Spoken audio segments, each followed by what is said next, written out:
Hey everyone, this is the third assignment for Unit 1. We're going to talk about algebraic expressions, and we're going to use a lot of the calculator functions in this assignment. So make sure you got a calculator handy, but if you're doing it at home, then obviously you might not. But remember, you can always download it if you have a Android phone. The name of the calculator, the app, is kind of spelled like rabbit with a W, and then it's EMU. So if you want to download that, that can help if you have an Android phone at home. But let's get right into the exercises. Now again, I said we're going to use the calculator for a lot of this. So I'm pulling my calculator up. I'll throw it over on the side when we need it. So we got an algebraic expression 4x squared plus 1. And it says to describe the operation, so you can kind of take a look at it and see what you can come up with. But it says for B, and this is the part where I'm going to get into, is evaluate the expression for x equals -3. So we're going to use the calculator for it. I know it says do not use the calculator. I'm just going to cross out that not, because we're going to use the calculator because we're using it all year long. So what we're going to do is take the calculator, and we're going to type in 4. I got to put my number in, so I'm going to put parentheses around it. So we got -3, and then we got to put the squared. Then we got plus 1. So for that piece right there, we get 37. Now, on the Regents, they would want you to show work by showing your substitution. So where are you putting the numbers? So I want you guys, you fill this in. So fill that part in on your own. You don't have to write this, but I guarantee someone's going to write it when I check their paper in class. So I will make fun of them for that because it's funny. And then moving on down to exercise number 2, we will be dealing with fractions. So exercise 2 is a pretty important question. We do a lot of fractions, rational expressions throughout this course. Now it says without using the calculator, but guess what? We're going to use the calculator. So let me move this over. They want x equals 3. So I'm just going to write it out so I know where I'm putting everything. 4 parentheses 3 plus 3 over x to the third minus 7. Oops, I forgot to put my number in. I'm putting a 3 there in parentheses, of course. So, calculator trick, get the fraction up on the screen. So what we're going to do is we're going to press the alpha key, the green button, and then we're going to press the y equals button, and then this menu is going to come up, and we're going to choose option 1. Now what that's going to allow me to do is type in each expression on each side of the fraction bar. So I got 4 parentheses 3 plus 3, and I got 3. And I'll use the caret symbol for the 3. Get out from that by pressing the right cursor and then minus 7. And I get the answer of 3/4.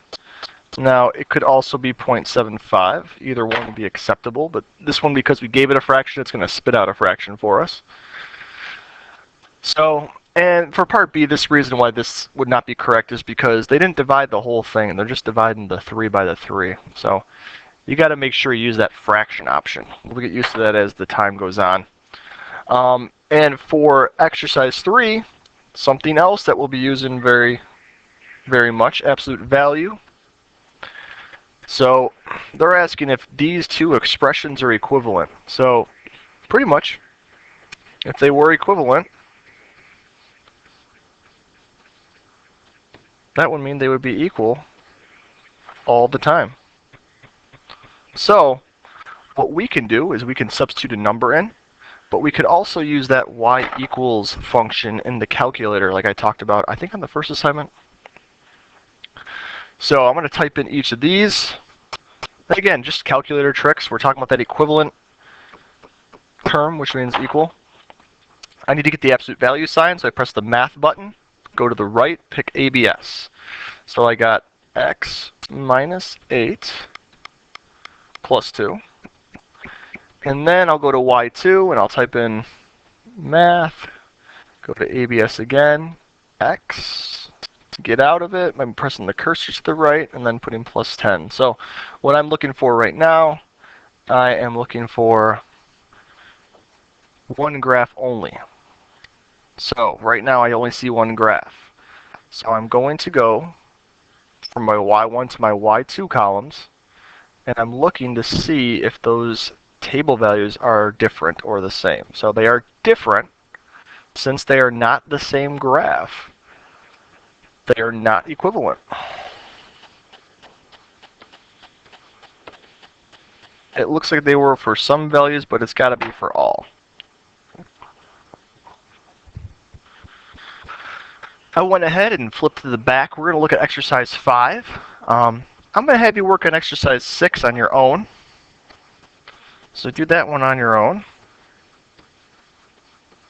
And then you can have me check it when you're in class. And for this one right here, it says what operation comes last. Well, if we're talking about order of operations, it's obviously going to be addition. But the more important part right now is making sure we can evaluate this for x equals 2. So pretty much what we want to focus on is if it looks a certain way on the paper, you want to make sure it looks that way on the calculator. So I'm going to have to start this one off by doing second and x squared for the square root sign. Now I'm going to put a fraction underneath it. So I'm going to press alpha, y equals, and pick 1. So now you can see the setup I have is pretty much like how it looks on the screen right here. Now what I'm going to do is I'm going to go ahead, I'm going to write in the numbers that I'm dealing with. So I got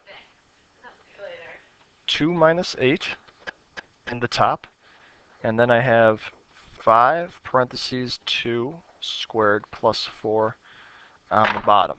So go ahead and type this in. So I got 2 minus 8 on the top, and I'll press the down cursor to get in the denominator. And then I'm going to put 5 parentheses 2 squared plus 4.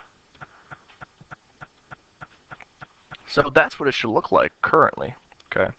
And for right now, I'm not actually going to put the answer up because I want you to do it in class, use your calculator, and let me know what you get. Okay. So I'd like you to finish that one up. What do you get for the answer? And then try exercise 6 on your own. Because again, there's a lot of functions that we're using. We're going to be using these all year long. It's something you got to get used to doing. Okay. So if you have any other questions, let me know in class, and otherwise, good luck.